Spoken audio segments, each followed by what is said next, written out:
Today will discuss about lecture number 3. विद्यार्थी मित्रांनो, आज आपण लेक्चर नंबर 3 वेक्टरला सुरुवात केलेली आहे.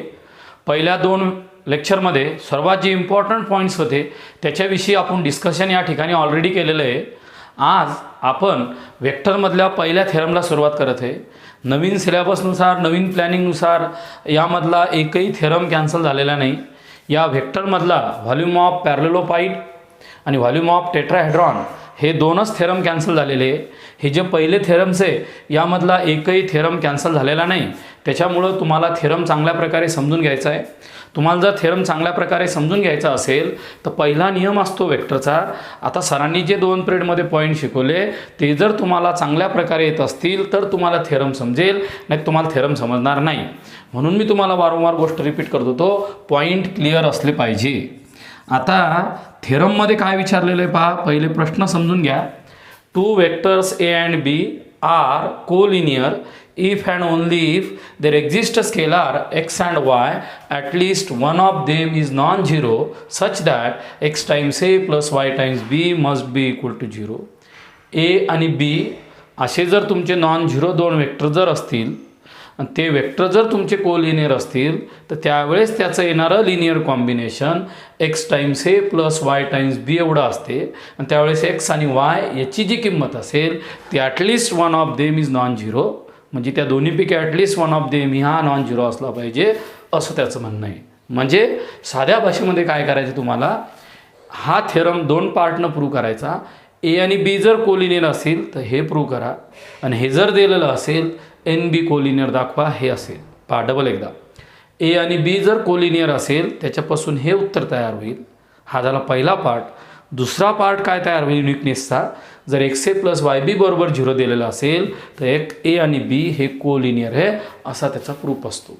मग आता आपल्याला याचे प्रूफ 2-2 पार्टमध्ये शिकायचे असतात. मुलांना प्रूफ लवकर कळत नाही तर लक्ष द्या. 2 पार्टमध्ये प्रूफ तसं कसा तयार करायचा. Let vector A and vector B are बरोबर आहे 2 कोलिनियर नॉन झिरो वेक्टर्स. म्हणजेच वेक्टर ए आणि वेक्टर बी हे नॉन कोलिनियर वेक्टर्स बरोबर आहे. नॉन झिरो वेक्टर्स आहे. A and B are 2 collinear non zero vectors. ते कोलिनियर आहे पण ते झिरो नसतील असं त्याचं म्हणणं आहे. मग आता तुम्हाला कोलिनियरविषयी सगळी माहीत पाहिजे. काय शिकवलं सरनं, 2 vectors A and B are collinear if they lie on same line, they are parallel to each other, one is scalar multiple of other, अशा प्रकारे सरांनी तुम्हाला शिकवलं होतं. मग आता इथं आलं A and B are 2 collinear non zero vectors. मग काय येईल पहा, देअरफोर इथं एन बी कोलिनियर आहे. Therefore by definition of collinear vectors. आता ही लिहिण्याची गरज नाही आहे, तुमच्यासाठी सांगून राहिलो. By definitions of collinear vectors. By definitions of collinear vectors काय, vector A must be equal to M times B. Vector A must be equal to M times B. A आणि बी जर कोलिनियर असतील तर A is a scalar multiple of B और B is a scalar multiple of ए. कालच अभ्यास केला होता आपण. ए आणि बी जर कोलिनियर असतील तर ए हा बीचा स्केलार मल्टिपल असेल किंवा बी हा एचा स्केलार मल्टिपल असेल. देअरफॉर ए बरोबर M B where M is scalar multiple. Where M is scalar multiple. या ठिकाणी यम हा स्केलार मल्टिपल आहे. कोणी तुमचा स्केलार मल्टिपल. आताच मी याला काय लिहू शकतो, एला इकडं ट्रान्सफर केलं minus M B must be equal to 0. काहीच बिघडलं नाही. एच्या शेजारी जो स्केलार आहे तो कोण आहे पहा, 1 into A plus minus M into B must be equal to 0. आता या टर्मला जर असं काही लिहिलं बिघडते का, 1 इंटू ए ही मायनस साईनच्याऐवजी plus minus M into B plus minus minus. हे कोणासारखं आहे, X times A plus Y times B must be equal to 0. That is X is equal to 1, Y is equal to minus M, that is X not equal to 0, Y not equal to 0. हा पहिला proof तयार झाला. Therefore X times A plus Y times B must be equal to 0 where X and Y at least one of them is non zero. पहा थेरमचा पहिला part. थेरमचा व्हेक्टरचा पहिला नियम आहे, व्हेक्टर जर तुम्हाला चांगलं समजून घ्यायचं असेल तर पॉईंट क्लिअर पाहिजे. तुम्हाला कोलिनियर पॉईंट समजायला पाहिजे होता. त्यानं दिलं ए आणि बी कोलिनियर असताना हे प्रूव्ह करा पहिल्या पार्टमध्ये. दुसऱ्या पार्टमध्ये हे जर दिलेलं असेल तर ए बी कोलिनियर असताना लक्षात ठेवायचं. व्हेक्टरचे थेरम 2 पार्टने शिकायचे असतात, बरोबर आहे. घरून शाळेमध्ये येणे पहिला पार्ट, शाळेतून घरी जाणे दुसरा पार्ट, एकमेकाच्या रिलेटेड डिपेंडंट असतो तसा थेरम असतो. पहिला पार्ट आला की दुसरा समजायला पाहिजे, दुसरा आला की पहिला समजायला पाहिजे. म्हणजे ए आणि बी कोलिनियर असताना X A plus Y B बरोबर 0 आलं. Where X and Y at least one of them is non zero. इथे एक्सची किंमत 1 आली, वायची किंमत -m आली, म्हणजे स्केलर आला, म्हणजे नॉन झिरो नाही. पहिला पार्ट संपला. युनिकनेस कसा असतो पहा. युनिकनेसमध्ये उलटं करायचं. डबल एकदा उदाहरण आहे का. घरून शाळेत येणे, प्रेड शाळा करून डबल शाळेतून घरी जाणे. शाळेतून घरी जाणे हा दुसरा पार्ट आहे, तो युनिकनेसचा पार्ट आहे. म्हणजे असं म्हणायचं, let X A plus Y B must be equal to 0. समजा आता हे गिवन आहे, X A plus Y B बरोबर 0. मग आता काय करायचं, याला इकडे ट्रान्सफर करा. काय आलं बा, X times A is equal to minus Y times B. इथं काय आलं, A is equal to minus Y by X into B. काय आलं तुमचं, A is equal to minus Y by X into B. A is equal to, आता इथं put करा, इथं put M is equal to minus Y by X. हा झाला scalar, म्हणजे वाय स्केलार आहे, एक्स स्केलार आहे, याच्या जागी नवीन स्केलार आला, M is equal to minus Y by X. Therefore काय आलं पहा, A is equal to M B. Therefore A is equal to काय आलं, एम बी. याचा अर्थ काय आला, A is scalar multiple of B. A काय आला तुमचा, scalar multiple of B. A is a scalar multiple of B. Therefore vector A and vector B are parallel vectors. Are कोणचे वेक्टर तुमचे, parallel नाही. ए and B are collinear vectors. Therefore vector A and vector B are collinears vectors. झाला तुमचा theorem तयार या ठिकाणी. आता theorem तुम्हाला तयार करायचं जर असेल, तुमच्या जो डिस्कशन लय स्ट्रॉंग लागेल मला या ठिकाणी. पहा, पहिला थेरम आहे, काय केलं हेच समजलं पाहिजे होतं. 10 मिनटं काय अर्धा तास बी लावू शकतो. ए आणि बी कोलिनियर असताना X A plus Y B बरोबर 0 आणि एक्स आणि वाय हे नॉन झिरो व्हेक्टर्स आहेत असं त्याचं म्हणणं आहे. पहिल्या पार्टमध्ये काय करायचं, ए आणि बी गिवन कोलिनियर व्हेक्टर्स आलं, म्हणजेच काय आलं, by definition of collinear vector A is equal to M B. म्हणजे A is a scalar multiple of B. A is a scalar multiple of B. A minus M B बरोबर 0. एचे शेजारी 1 आहे, हा minus बीला असं लिहिलं. ए बरोबर एक्स बरोबर 1, वाय बरोबर -m. याला जर आपण कंपॅरिझन केलं तर एक्सची किंमत आपली 1 आली स्केलार, वायची किंमत -1m आली, म्हणजे एक्स आणि वाय हे नॉन झिरो आले. हे सांगितलं पाहिजे, at least one of them is non zero. At least one of them is non zero. पहिला पार्ट प्रूव्ह झाला. आता दुसऱ्या पार्टमध्ये काय करायचं, x A plus Y B बरोबर जर 0 असतील तर ए आणि बी कोलिनियर आहे हे प्रूव्ह करायचं. X A plus Y B बरोबर 0, एक्स ए बरोबर मायनस वाय बी, ए बरोबर minus Y by X, M बरोबर minus Y by X is a scalar, that is A बरोबर M B. Where A is a scalar multiple of B. A कोण आहे, हा scalar multiple of B. Therefore A and B are collinear. अशा प्रकारे तुमचा पहिला theorem या ठिकाणी संपला. मला वाटते विद्यार्थ्यांना समजलं असेल. ए बी कोलिनियर असताना हे प्रूव्ह करायचं, त्यामध्ये एक्स आणि वाय हा 0 नाही आला पाहिजे पहिल्या पार्टमध्ये. दुसऱ्या पार्टमध्ये जर एक्स ए प्लस वाय बी दिलेलं असेल तर ए इन बी कोलिनियर आहे असं प्रूव्ह करायचं. विद्यार्थी मित्रांनो, आपल्याला थेरम नंबर 2 प्रूव्ह करायचा आहे. Theorem number 2. आता बुक्समध्ये जसे थेरम दिले त्या पद्धतीनं त्याचा प्रूफ देणं एकदम डिफिकल्ट टार्गेट असते. एकदम साध्या आणि सोप्या भाषेत आपण याला या ठिकाणी थेरम तुम्हाला सांगत आहे. पहिला थेरम तुमचा 137 138 वर होता. हा थेरम तुमचा पेज नंबर 138 वर आहे. आपण थेरम शिकवताना पुस्तकाची भाषा कुठेही वापरत नाही. त्याचं कारण असं होते, त्या पद्धतीने जर आपण लिहायचा प्रयत्न केला तर जेवढा लक्षात राहिला तेवढा विसरतो. मग तुम्हाला प्रश्न पडेल, का हो सर, आम्ही जर अशा पद्धतीने लिहिला आणि पुस्तकात जर वेगळं असेल तर मार्क पडणार का? 100% मार्क पडणार. एकही मार्क तुमचा कुठं जाणार नाही. ही गोष्ट सगळ्यांनी लक्षात ठेवायची. कुठंच जाणार नाही. फक्त व्हेक्टर का कोणताही थेरम प्रूव्ह करायचा असेल तो थेरम आपल्याला 2 पार्टमध्ये प्रूव्ह करायचा असतो. हे कधी विसरायचं नाही. काय दिलेलं आहे पहा, A and B are non-collinear vectors. A vector R is coplanar with A and B if and only if there exist unique scalar x and y such that R is equal to xa plus yb must be equal to 0. काय म्हणणं आहे त्याचं? ए आणि बी non collinear vectors आहे. Vector R हा coplanar आहे कोणासोबत? ए आणि बी सोबत. याचा अर्थ आहे आर, ए आणि बी तिघही एकाच प्लेनमध्ये प्रेझेंट आहे. तिघही कोणा प्लेनमध्ये प्रेझेंट आहे? एकाच प्लेनमध्ये प्रेझेंट आहे. त्यावेळेस R is coplanar with A and B if and only if there exist unique scalar X and Y such that R is equal to X A plus Y B बरोबर 0. त्याचं असं म्हणणं आहे आर, ए आणि बी तीन vectors coplanar आहे म्हणजे एका प्लेनमध्ये प्रेझेंट आहे. त्यावेळेस जर तुम्ही आरला रिप्रेझेंट केलं लिनियर कॉम्बिनेशनमध्ये दोघांच्या तर आरची किंमत X A plus Y B एवढी येते. Where X and Y are the unique scalar म्हणजे एक्स आणि वायच्या जागी दुसरी टर्म येणार आणि ते युनिकच स्केलार आहे. एक्स वायच्या जागी दुसऱ्या टर्मनं दुसऱ्या पद्धतीनं आपल्याला रिअरेंज केल्या जात नाही असं त्याचं म्हणणं आहे. तुम्ही म्हटलं सर मी एक्सच्या जागी x1 घेतो, वायच्या जागी y1 घेतो, चालेल का? एखाद्या पोरानं असं म्हटलं आता बा एक्स आणि वायच्या जागी T1 T2 घेऊ शकतो आपण म्हणजे एक्स आणि वायच्या जागी T1 T2 ह्या घ्यायची पद्धत झाली. पण समजा एक्सच्या जागी x1, वायच्या जागी y1, एक्सच्या जागी 3, वायच्या जागी 5, डबल एक्सच्या जागी 8, वायच्या जागी 9 असं घेता येणार नाही.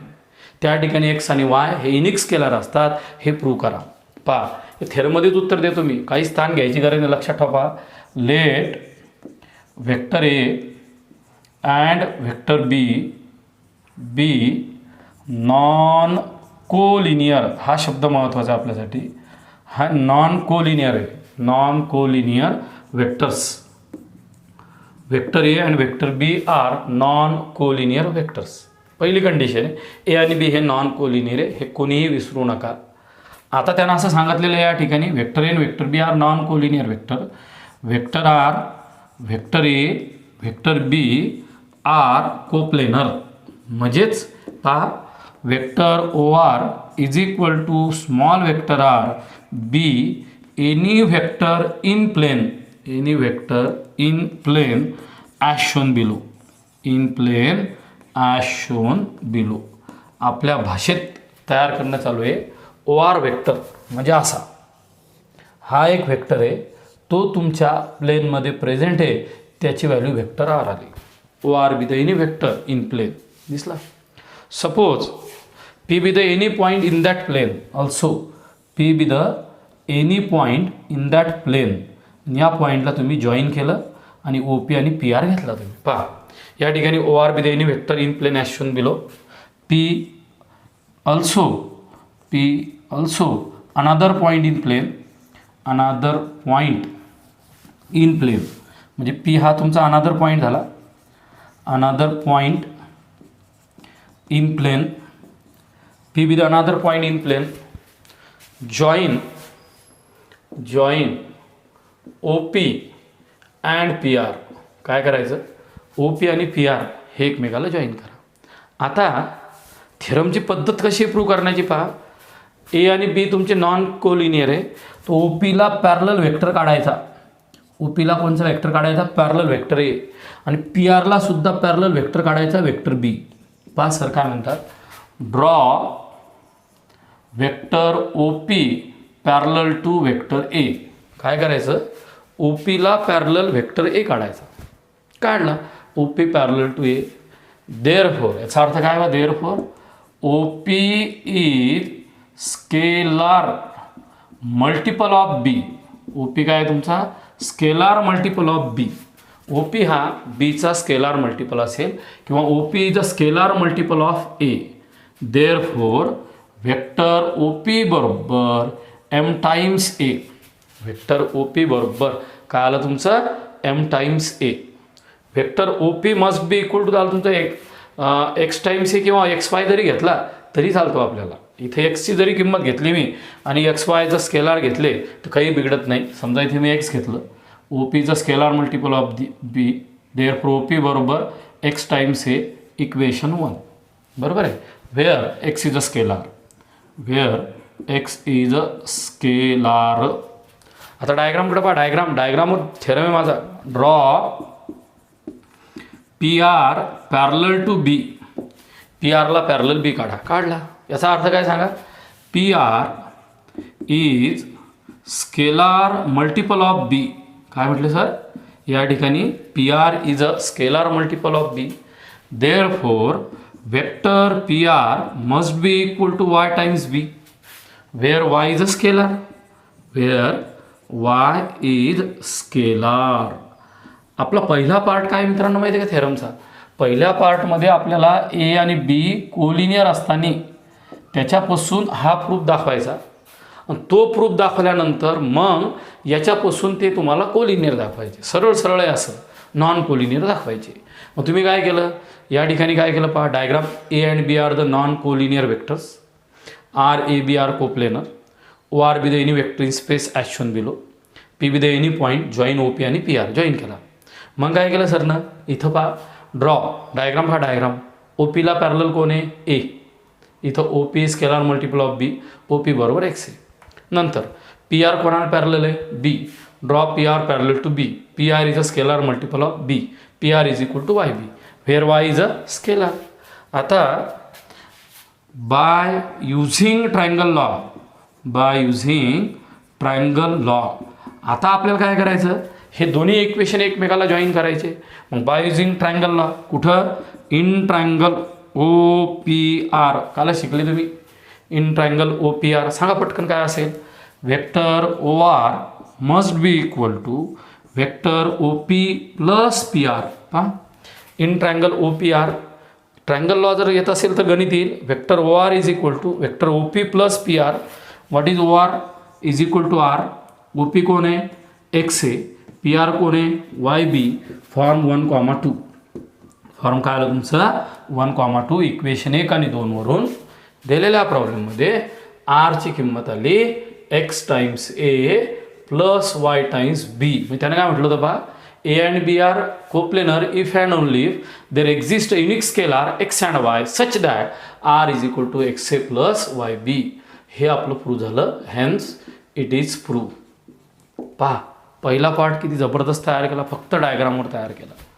प्रश्न वाचून घ्यायचा. प्रश्नातच उत्तर दिलेले. ए बी कोलिनियर आहे लिहिलं, ए बी आर कोप्लेनर आहे लिहिलं. नंतर O R be the any vector diagram O R be the any vector in plane as shown below, P be the any point, join O P and P R join केला.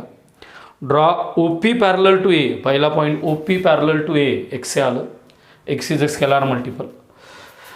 P R parallel to B, P R is equal to Y B, Y is a scalar. या दोघांचं combination करते triangle law. In triangle O P R, O R बरोबर O P plus P R that is R is equal to X A plus Y B. हा proof झाला. त्याचं असं म्हणणं आहे या ठिकाणी एक्स आणि वाय हे युनिक स्केलार आहे. एक्स आणि वाय कोणी तुमचे युनिक स्केलार आहे. म्हणजे एक्स आणि वायची किंमत ही दुसरी येऊ शकत नाही असं त्याचं म्हणणं आहे. मग आता आपल्याला हा प्रूफ द्यायचा की बा त्या ठिकाणी एक्स आणि वायची किंमत दुसरी येऊ शकत नाही, हा प्रूफ द्यायचा आहे. आता हा प्रूफ आपल्याला डायरेक्ट मेथडनं नाही देता येत. जसं आपण म्हटलं बा एक्स आणि वाय युनिक स्केलार आहेत, एक्स आणि वायच्या जागी दुसरी टर्म येऊ शकत नाही, एवढंच आपण थेरॉटिकल बोलू शकतो. आपल्याला जर याचा प्रूफ द्यायचा असेल तर काय करणं पडेल पहा. R is equal to X A plus Y B. बरं चालेल, याला इक्वेशन नंबर तुम्ही सेकंड म्हणा. R is equal to X one A plus Y one B equation third. मग बळजबरीपणानं काय म्हणणं पडेल? X is not equal to X one आणि Y is not equal to Y one. म्हणजे बळजबरीपणानं मला असं म्हणणं पडेल की मला असं माहीत आहे एक्स आणि वाय हे युनिक स्केलार आहे, दुसरे येऊ शकत नाही. प्रूफ द्यायचं म्हणजे काय करणं पडेल? जर समजा मी एक्सच्या जागी एक्स वन आणि वायच्या जागी वाय वन घेतलं तर काय होते? उच्चार तर करून पाहू. म्हटलं ते युनिक स्केलार आहे, पण माझ्या मनात आलं की प्रूफ तर द्यायचा. मग मी एक्सच्या जागी एक्स वन घेतला, वायच्या जागी वाय वन घेतला. का? कारण बा एक्स वन वाय वन वेगळ्या टर्म आहे, त्या घेतलं तर त्या गणितावर काय परिणाम होतो याचा अभ्यास मला त्या ठिकाणी करायचा. मग X not equal to X one, Y not equal to Y one. मग पहा फॉर्म इक्वेशन 3 अँड 4. इक्वेशन 2 आणि 3 वरून काय झालं पाहायचं तुम्हाला? 2 आणि 3 वरून पहा 2 आणि 3 हे इक्वेशन 1, इक्वेशन 2, हे इक्वेशन 3, हे equation 4. Form equation 3 and 4. R R same आले. आर आर म्हणजे काय आलं? X times A plus Y times B x1a plus y1b 3 आणि 4 LHS LHS same RHS RHS same. इकडून इकडं आलो x times A minus x1a is equal to y1b minus yb अशी term त्या ठिकाणी डेव्हलप झाली. बस झालं. ए जोड ए आणला आणि बी जोड बी आणला. इथं A in bracket x minus x1 आला, कॉमन काढला आहे. इथं y1 minus y into B आला. इथं काय आला y1 minus y into B आला. A common B common. A is equal to y1 minus y upon x minus x1 into B आला. आता या इक्वेशनमध्ये थांबा. तुमचा x आणि y हे कोण आहे स्केलार मल्टिपल. x1 y1 कोण आहे scalar multiple. x1 y1 R scalar. मग आता या ठिकाणी हा स्केलार हा स्केलार हा स्केलार हा स्केलार. इथं नवीन स्केलार येईल पुट पहा मनानं करा y1 मायनस y बरोबर आहे upon x1 minus x must be equal to m. म्हणजे ए इज इक्वल टू काय आलं MB. A is equal to काय आलं MB. तुम्हाला सांग काहीच तर फरक नाही पडला गणितावर. हाच फरक पडलेला आहे महत्त्वाचा. ए बरोबर कोण आलं MB. म्हणजे काय आलं पहा A is scalar multiple of B. A कोणी तुमचा scalar multiple of B. Therefore A and B are collinear. त्याचा अर्थ असा होतो ए आणि बी हे कोलिनियर आहे. लगेच आपल्या डोक्यात असं बसलं ए एन बी कोलिनियर आहे. सुरुवातीचा प्रश्न वाचा. ए एन बी हे तुमचे कसे नॉन कोलिनियर. इथं प्रूफ झालं ए एन बी कोलिनियर आहे, पण आपल्याला गिव्हन दिलेलं आहे ए बी कसे नॉन कोलिनियर. म्हणजे ए बी तुमचे नॉन कोलिनियर आहे, पण ए बी हे कोलिनियर आले. कशामुळं कोलिनियर आले त्याचं म्हणणं स्पष्ट होतं. एक्स आणि वाय युनिक स्केलार आहे, याच्या जागी दुसरी टर्म घेऊ नका असा म्हटला तो, पण आपण बळजबरीपणा केला. एक्सच्या जागी x1 घेतलं, वायच्या जागी y1 घेतलं. असं केल्यामुळं काय झालं ए बी कोलिनियर आले. दिस इज कॉन्ट्राडिक्शन झालं. हे काय झालं तुमचं दिस इज कॉन्ट्राडिक्शन. काय झालं मित्रांनो तुमचं हे कॉन्ट्राडिक्शन झालं. याचा अर्थ काय आहे जर तुमचा r is equal to XA plus YB बरोबर 0 जर आलेला असेल दिस इज कॉन्ट्राडिक्शन. याचा अर्थ काय आहे माहिती आहे का. r बरोबर जर तुमचा XA प्लस YB झालेला असेल तर where x and y are therefore x and y are unique scalar. x आणि y हे युनिक स्केलार असतील, याच्या जागी वेगळी टर्म येऊ शकत नाही असं त्याचं म्हणणं आहे. पार्ट 2 तर काही भारी होता. R is equal to XA plus YB proof आला. तुम्हाला म्हटलं होतं एक्स आणि वाय हे तुमचे युनिक स्केलार आहे, दुसऱ्या टर्म चालत नाही. आपण म्हटलं काय होते पाहू. मग तुम्ही काय केलं एक्सच्या जागी x1 घेतलं, वायच्या जागी y1 घेतलं, दोन्ही टर्म वेगवेगळ्या म्हटल्या. मग इक्वेशन 3 आणि 4कडे पहा. LHS LHS same, RHS RHS same. A जोड ए आणला, बी जोड बी आणला. ए कॉमन काढला, बी कॉमन काढला. स्केलारला डिवाईड घेतलं, हे नवीन स्केलार आले, याला MB म्हटलं. जसं MB म्हटलं ए बरोबर MB आला, म्हणजे A is a scalar multiple of B आला. म्हणजे ए अँड बी कोण आहे तुमचे कोलिनियर व्हेक्टर्स. याच्यानुसार ए आणि बी तुमचे कोलिनियर व्हेक्टर्स आले. प्रॅक्टिसमध्ये ए आणि बी कसे तुमचे नॉन कोलिनियर. गिव्हन काय आहे नॉन कोलिनियर, आलं काय कोलिनियर. हे काय झालं कॉन्ट्राडिक्शन, विरोधाभास झाला. काऊन झाला तुम्हाला म्हटलं होतं एक्सच्या जागी x1 किंवा वायच्या जागी y1 घेऊ नका, पण आपल्याला प्रूफ देण्यासाठी तसं घेणंच पडते. तसं घेतल्यानंतर कॉन्ट्राडिक्शन होते. मग आपण असं म्हणतो r is equal to XA plus YB बरोबर 0 where x and y are the unique scalar असा त्या प्रूफचा अर्थ त्या ठिकाणी होतो. म्हणजे एखाद्या वेक्टरला थेरमचा अर्थ काय, एखाद्या वेक्टरला म्हणजे हा पेन आहे, हा पेन हां, या वेक्टरला जर प्लेनमध्ये एक्सप्रेस करायचं असेल तर प्लेनमध्ये एक्सप्रेस करताना आरची किंमत XA प्लस YBच येते. एक्सच्या जागी दुसरी टर्म येत नाही, वायच्या जागी दुसरी टर्म येत नाही असं त्याचं म्हणणं. म्हणजे हा पेन उचलायचा आणि या ब्लॅकबोर्डवर दाखवायचा, त्याला म्हणते प्लेन. इथं घेतलं की याला म्हणते स्पेस. मग ह्या प्लेनमध्ये दाखवल्यानंतर याचा पोझिशन वेक्टर काय येईल r is equal to XA plus YB. X आणि वाय युनिक स्केलार असतात असं त्याचं म्हणणं आहे. हा थेरम नंबर 2 आहे. थेरम नंबर 1 बऱ्याचशा एक्झाममध्ये पेपर सेट काढून पहा विचारलेला आहे. मला जर हा थेरम प्रूव्ह करायचाच असेल तर त्या ठिकाणी ए बी हे नॉन कोलिनियर व्हेक्टर्स आहे, त्यावेळेस आरची किंमत X A plus Y B बरोबर 0 येते हे प्रूव्ह करायचं. सगळेजण एकदा बोर्डवर पहा. हे प्रूव्ह करायचं. काय दिलेलं आहे? And B are non collinear vectors, R A B are coplanar. Coplanar म्हणजे एका प्लेनमध्ये असणे, एवढं लक्षात. ही डायग्राम एका प्लेनमध्ये आहे. आता पुढं ओ आर दिसली तुम्हाला डायग्राम वाचायची. डायग्राम प्रश्न आहे. O R with any vector in plane as shown below, P with any point in that plane, join O P आणि पी आर. झालं.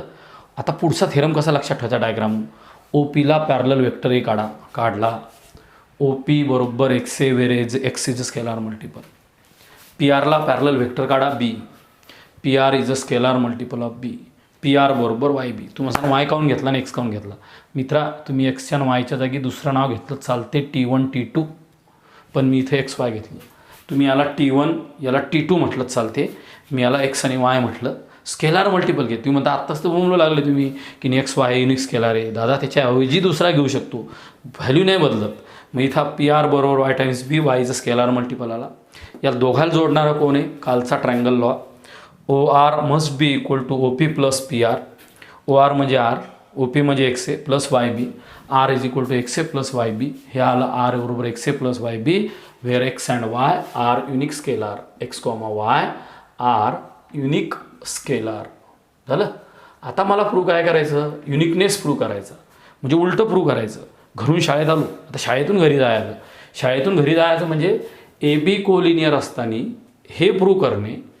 हे दिल्यानंतर ए बी हे नॉन कोलिनियर येतात हे प्रूव्ह करायचं आपल्याला. कसं प्रूव्ह करायचं पहा. R is equal to X A plus Y B.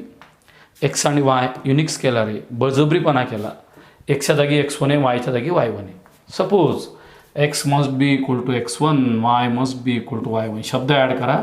Suppose X must be equal to x1, Y must be equal to y1. X not equal to x1 बोर्डवर, Y not equal to y1. Form equation 3 and 4. LHS same, RHS same. LHS RHS जवळजवळ equate केल्या. दोन्ही term जवळजवळ घेतल्या. मग ए बरोबर कोण आलं तुमचं? इथे ए कॉमन काढलं, इथे बी कॉमन काढलं, यानं डिवाईड केलं. हा scalar new scalar. Constant into constant. Scalar नवीन स्केलार एम. म्हणजे ए बरोबर कोण आलं? M B. ए बरोबर एम बी जर आलेलं असेल तर लगेच काय झालं? Is a scalar multiple of B. म्हणजे ए आणि बी कसे आले? तुमचे कोलिनियर व्हेक्टर्स. ॲक्च्युअलमध्ये काय दिलेले? ए बी तुमचे नॉन कोलिनियर व्हेक्टर्स आहे. ए आणि बी कसे व्हेक्टर्स आले तुमचे? Collinear vectors. ए बी कसे आले तुमचे? Collinear vectors. प्रॅक्टिसमध्ये कसं आलेलं आहे? And B are the non collinear vectors. मग काय झालं? This is contradiction. हे असं काऊन झालं? R is equal to X A plus Y B. X आणि वाय हे युनिक स्केलार होते. बळजबरीपणा केला आणि एक्सच्या जागी x1, वायच्या जागी y1 लिहिलं तर कॉन्ट्रडिक्शन होते. Therefore R is equal to X A plus Y B, then where X and Y are the unique scalar. असा प्रूफ आहे. शांततेने वाचा. पण जो दुसरा थेरम पाहिलेला आहे त्याला म्हणतात वेक्टर इन प्लेन. पहिला होता तुमचा कोलिनियर वेक्टरचा, दुसरा होता वेक्टर इन प्लेन. उद्या शिकणार तुम्ही वेक्टर इन स्पेस. आता तुम्ही कोलिनियर वेक्टर जे आहे त्याच्यावरचे तुम्हाला 2 पॉईंट शिकायचे. पहिल्या थेरमच्या आधारित तुम्हाला एक नोट दिलेली आहे पहा. If two vectors A and B are not collinear, दोन वेक्टर ए आणि बी जर कोलिनियर नसतील, then M B plus N B must be equal to 0, then M बरोबर 0, एन बरोबर 0. पहा, if two vectors A and B are not collinear, A B हे collinear नाहीत, त्यावेळेस याचं कॉम्बिनेशन जर M B plus N B बरोबर 0 आलं, देन एम बरोबर 0, एन बरोबर 0 येते. This can be prove by contradiction assuming M not equal to 0, N not equal to 0. असा आपण पहिला थेरम पाहिला होता. दुसरा पॉईंट पहा, if two vectors A and B are not collinear and M A plus N B बरोबर P A plus Q B, M is equal to P, N is equal to Q. पहा, त्याचं म्हणणं two vectors A and B जर not collinear आहे, ए B हे not collinear आहे आणि M A plus N बीची किंमत P A plus Q B एवढी, म्हणजे ही this value must be equal to this value. या दोघांचं कंपॅरिझन करा बरं. इकडं कोण आहे? A by equality of vectors. इकडं ए, इकडं ए, इकडं बी, इकडं बी, बाय इक्वॅलिटी. एम बरोबर पी, एन बरोबर क्यू. याच्यावरून तुम्हाला काय सांगायचं भविष्यात? Two vectors A and B are not collinear जर आले आणि अशी कंडिशन दिली 3a प्लस वाय बी बरोबर X times A plus 5 times B. हे भाई गिवन आहे 3a times A plus Y times B बरोबर X A plus Y B by, या ठिकाणी by equality of vectors. Vector A, vector A, vector B, equality. In this case that is X must be equal to 3 आणि Y must be equal to 5 अशावरचे तुमच्या 2 notes आहे. आज तुम्ही पहिला कोलिनियरचा theorem पाहिला, थेरम 1 कोलिनियरवाला, त्याच्यावरचे हे पॉईंट आहे. दुसरा पाहिला तुम्ही vector in plane, vector in काय पाहिला तुम्ही प्लेन, तो काय होता R is equal to X A plus Y B where X and Y are the unique scalar. कसा प्रूव्ह करायचा ते सर्व तुम्ही त्या ठिकाणी पाहिलं. हर एक थेरमला 2-2 पार्ट असतात. आजच थेरम पहा आणि त्या ठिकाणी तुम्ही लिहून पहा, अडचणीत विचारा. So stop here. थँक्यू.